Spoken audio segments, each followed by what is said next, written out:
রাধে রাধে। তোমরা হয়তো আগের মিনি ব্লগে দেখেছো বর্ষণা এসে রাধারানীর মন্দিরে আমরা পুজো দিয়ে দিয়েছি। আর এদিকে দেখো এনারা আমাকে একটু ফটো তুলে দিতে বললো, তাই তাদেরকে ফটো তুলে দিয়ে আমরাও তাদের থেকে কিছু ফটো তুলে নিলাম। এরপর রাধারানীকে টাটা করে দিয়ে আমরাও বেরিয়ে পড়লাম মন্দির থেকে। আর কিছুটা এসে রেস্ট নেওয়ার জন্য বসে পড়লাম। আর এই দাদা দিদির থেকে শিখে নিচ্ছিল এই ক্যামেরাটা কিভাবে চালানো হয়, তারপর নিজে একটু ভিডিও করেও দেখছিল।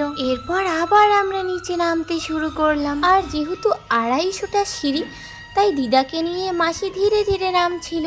আর এদিকে দোকান পেয়ে আমরা সবার জন্য কিছু ছোটখাটো জিনিস কিনতে শুরু করলাম, কারণ ভাই বোনদের সবার আবদার বৃন্দাবন গেলে আমাদের জন্য কিছু নিয়ে আসিস। আর এদিকে ছিল রাধারানীর দাদি বাবার মন্দির, বাট সেখানে ক্যামেরা অ্যালাউ ছিল না। তো এরপর আমরা যাচ্ছি রাধারানীর জন্মভূমি মন্দিরে। তো চলো দেখা হচ্ছে সেখানে গিয়ে।